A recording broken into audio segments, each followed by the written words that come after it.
everyone and welcome back to the YouTube channel of Intelligence Vidyarthi, your path to success. अगर आपने अभी तक हमारे चैनल को सब्सक्राइब नहीं किया है तो जल्दी से हमारे चैनल को सब्सक्राइब करिए और नीचे लिंक में डिस्क्रिप्शन में हमारी प्रीवियस वीडियोस के सारे लिंक्स हैं, तो जल्दी से हमारी प्रीवियस वीडियोस भी देखिए। आप सबको पता है कि हमारे टेंसेस की सीरीज चल रही है, तो आज हम बात करने वाले हैं फ्यूचर परफेक्ट टेंस की। लास्ट क्लास में हमने बात करी थी फ्यूचर कंटिन्यूअस टेंस की।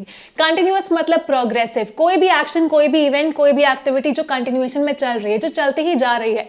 बट फ्यूचर मतलब भविष्य। मैं पास्ट की बात नहीं कर रही हूं, मैं वो नहीं बोल रही हूं कि कोई काम हो चुका है, मैं ये नहीं बोल रही हूं कि कोई काम चल रहा है, बट मैं ये बोल रही हूं कि कोई काम फ्यूचर में होगा, भविष्य में होगा।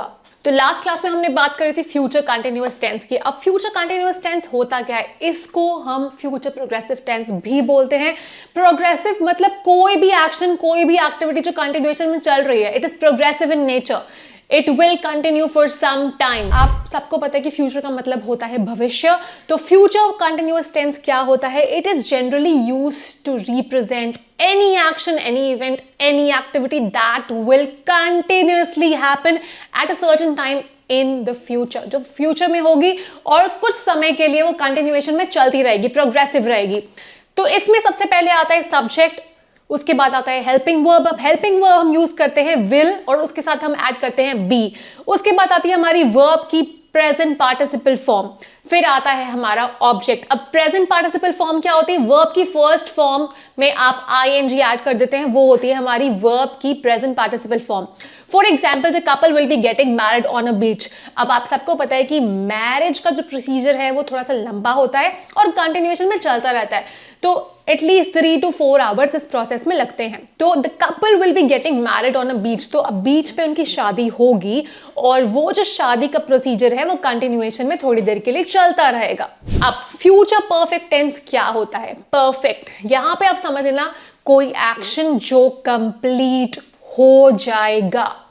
फ्यूचर परफेक्ट टेंस हम यूज करते हैं कोई भी एक्शन, कोई भी इवेंट, कोई भी एक्टिविटी को डिस्क्राइब करने के लिए जो फ्यूचर में होगी and that will be over with in a particular time, जो एक विद इन टाइम लिमिट के अंदर फिनिश हो जाएगी, कंप्लीट हो जाएगी, मतलब वो कंप्लीटेड रहेगी। ऐसा नहीं है कि वो कंटिन्यूएशन में चलती रहेगी, वो फिनिश हो जाएगी, एंड हो जाएगी। For example, Raj will have met his favorite actress by next week. तो Raj will have met, तो will आया, फिर उसके बाद हमने यूज किया have। तो स्ट्रक्चर में सबसे पहले आता है हमारा सब्जेक्ट। अब सब्जेक्ट सिंगुलर भी हो सकता है, प्लूरल भी हो सकता है। उसके बाद आएगा will, फिर आएगा have, फिर आएगी हमारी पास्ट पार्टिसिपल फॉर्म। अब पास्ट पार्टिसिपल फॉर्म क्या होती है? वर्ब की थर्ड फॉर्म, प्लस आएगा हमारा ऑब्जेक्ट अगर कोई ऑब्जेक्ट है तो Raj will have met his favourite actress by next week, मतलब नेक्स्ट वीक तक राज अपनी फेवरेट एक्ट्रेस से मिल लेगा या मिल चुका होगा।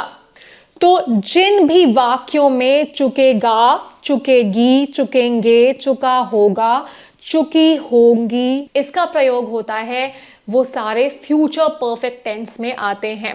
अब जैसा कि आप सबको पता है कि हर टेंस में पॉजिटिव सेंटेंसेस भी होते हैं, नेगेटिव भी होते हैं और इंटरोगेटिव भी होते हैं। तो पॉजिटिव सेंटेंस का स्ट्रक्चर क्या है? सबसे पहले आएगा हमारा सब्जेक्ट, फिर मैंने आपको बताया कि विल यूज करते हैं हम, उसके बाद हम यूज करते हैं हैव, फिर आती है वर्ब की पास्ट पार्टिसिपल फॉर्म, प्लस आता है हमारा ऑब्जेक्ट। अब नेगेटिव सेंटेंसेस की बात करें तो सबसे पहले आता है हमारा सब्जेक्ट, फिर विल आएगा। अब नेगेटिव है तो जाहिर सी बात है हम नॉट का यूज करेंगे, फिर आएगा हैव। तो यहां पे हम हैव लगाते हैं, बट हैव से पहले हम नॉट लगाते हैं। तो हैव जरूर लगाना है बट उससे पहले नॉट लगाना है। फिर आती है वर्ब की पास्ट पार्टिसिपल फॉर्म और उसके बाद आता है हमारा ऑब्जेक्ट।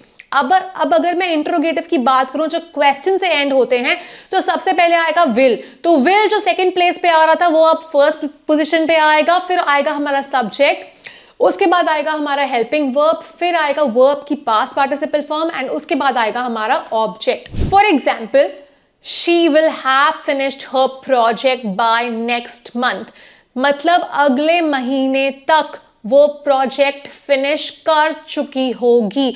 तो ये जो काम है उसका प्रोजेक्ट फिनिश करने का, ये नेक्स्ट मंथ तक फिनिश हो चुका होगा, वो फिनिश कर चुकी होगी।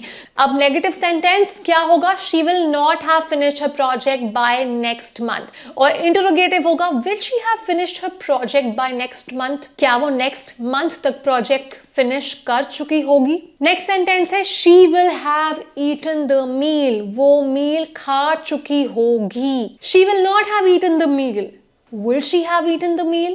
Next sentence है you will have finished reading the book by next week। तो next week तक तुम बुक रीड करना फिनिश कर चुके होगे, तुम ये काम कर चुके होगे। You will not have finished reading the book by next week। Will you have finished reading the book by next week? अब इनको हम रियल लाइफ में कैसे यूज कर सकते हैं? बहुत सारे सेंटेंसेस होते हैं जो हम फ्यूचर टेंस के अपनी लाइफ में यूज करते हैं, क्योंकि हमारी आदत है हर चीज को प्रिडिक्ट करने की। हम जरूर सोचते हैं कि तब ऐसा होगा, फ्यूचर में ऐसा होगा, हम ऐसा तब कर चुके होंगे, मैं इतनी जगहों पे ट्रैवल कर चुका हूँगा। तो I will have gain 10K followers by next month. The rain will not have stop by tomorrow. भाई रेन तो रुकने का नाम ले ही नहीं रही है, और मुझे नहीं लगता कि कल तक भी बारिश रुकेगी। The rain will not have stopped by tomorrow. Will she have prepared for the competition by tomorrow? क्या वो कंपटीशन के लिए कल तक प्रिपेयर कर चुकी होगी? फ्यूचर परफेक्ट टेंस का हम यूज कब करते हैं, किन सिचुएशंस में करते हैं, ये जान लेते हैं। An action that will finish before a certain time in the future. For example, she will have completed her project before midnight. अब यहां पे क्या आ गया है? टाइम पीरियड आ गया है। तो हमेशा जब हम फ्यूचर परफेक्ट टेंस की बात करते हैं तो वो कहीं ना कहीं टाइम पीरियड से लिंक होता है, जैसे दिस मंथ, दिस जुलाई, या this year, 4 years, 3 weeks, 2 months, this evening, by the end of this evening. तो ऐसे हम टाइम पीरियड का यूज करते हैं। So she will have completed her project before midnight. तो मिडनाइट से पहले वो अपना प्रोजेक्ट फिनिश कर चुकी होगी। An action that will be finished before another action occurs. किसी दूसरे एक्शन के अकर होने से पहले वो एक्शन फिनिश हो चुका होगा। For example, they will have left by the time I reach. तो मेरे पहुंचने से पहले ही वो वहां से जा चुके होंगे। Now the third one is certainty about near past. They will have arrived by now. तो बाय नाउ अगेन यहाँ पे हम टाइम की बात कर रहे हैं, तो अब वो पहुंच चुके होंगे। तो they will have arrived by now. तो बहुत सिंपल है गाइस, फ्यूचर परफेक्ट टेंस हम तब यूज करते हैं जब हम एक्सप्रेस करते हैं कोई action which will have finished or completed before a specific time in the future। Future में होगा but before a specific time, before a certain time period वो फिनिश हो जाएगा, हो चुका होगा। एक बार रिवाइज कर लेते हैं स्ट्रक्चर क्या है। सबसे पहले आता है हमारा सब्जेक्ट, फिर आता है विल यूज करते हैं हम, या फिर हम शैल भी यूज कर सकते हैं, पर शैल हम आई और वी के साथ ही यूज करते हैं। फिर आता है हैव, उसके बाद वर्ब की थर्ड फॉर्म, और उसके बाद आता है हमारा ऑब्जेक्ट, अगर कोई ऑब्जेक्ट है सेंटेंस में। जैसे यहाँ पे एक एग्जांपल लेते हैं हम, she will have completed her assignment by tomorrow. तो सब्जेक्ट क्या है यहाँ पे? सब्जेक्ट है शी। विल हैव यहाँ पे क्या है? Helping verb. तो विल हमने हेल्पिंग वर्ब यूज करा है, प्लस हमने यूज करा है हैव। उसके बाद कंप्लीटेड क्या है? Past participle form of the verb. तो कंप्लीट की पास्ट पार्टिसिपल फॉर्म क्या है? कंप्लीटेड। हर असाइनमेंट क्या है?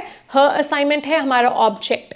बाय टुमारो हमने एक टाइम फ्रेम सेट कर दिया, इसमें हमने टाइम पीरियड दे दिया है। तो कोई भी action, any action that will be completed by a certain time in future, भविष्य में यानी फ्यूचर में कोई काम किसी समय से पहले हो चुका होगा, कंप्लीट हो चुका होगा, एंड हो चुका होगा।